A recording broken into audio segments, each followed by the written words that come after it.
Puis, IMFC Radio, eux, ont commencé en grande pompe avec 2 gros noms. Tout le monde connaît Jérémy Filosa. Ouais. Même si on l'aime, même s'il y a du monde qui ne l'aime pas, Jérémy Filosa, il faut lui donner le respect.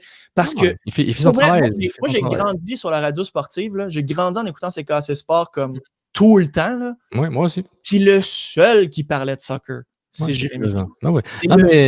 Filosa, il prend un bad rap là, parce que moi, Filosa, sur Twitter, quand je suis pas d'accord, je lui dis ton opinion sur ça, je suis pas d'accord. Ouais. Et dans l'ensemble de son travail, ses méthodes, son processus, ça me l'a Les gens ont de la misère à faire la différence entre l'opinion qui est pas d'accord et la personne. Je veux dire, c'est pas parce qu'on n'est pas d'accord avec quelqu'un que l'autre, c'est un mange-marbre. Exactement. Et puis il y a des gens qui sont beaucoup plus compétents, entre guillemets, par rapport à Filosa en termes de foot, parce qu'ils ont un CV beaucoup plus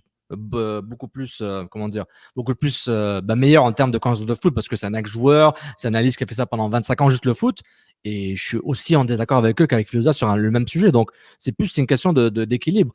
Mais tu sais, par exemple, IMFC Radio, eux, leur génie, puis c'était pas du génie, c'est plus combler le besoin. Dès que j'ai vu le projet, ok, c'est bon, ils vont réussir, parce que eux, ce qu'ils ont fait au début, je présume qu'ils font ça encore, de ce que je vois dans leurs clips, etc., c'est que ils font ce qu'un mainstream devrait faire, mais ils le font en condensé dans une niche spécifique par rapport à ça. Parce que c'est un modèle très mainstream média, entre guillemets. Genre, on a des capsules, on a des shows, on a des collaborateurs.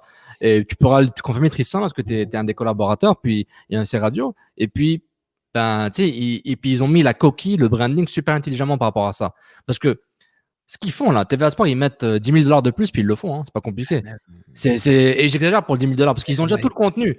Et, disons 50 000 pour prendre un gars temps partiel, un Nick Martino temps partiel moins cher, jeune, ou comme Louan à RDS, là, genre, tu sais, c'est pas compliqué. Mais à Radio, ils ont comblé, ils ont dit, il y a un gap, on gagne un fill the gap, puis on va avoir des pétroles, puis ça marche bien parce qu'ils ont compris. Dès que j'ai vu le truc, ils vont réussir. Parce qu'ils avaient un objectif spécifique, très pointu. Il faut qu'il soit pointu. Et c'est ça le truc. Puis en passant, c'est le seul endroit où toutes mes interventions ont été rémunérées. On va t'envoyer un T-shirt tantôt. Non, mais c'est la même chose. Mais ça, on en a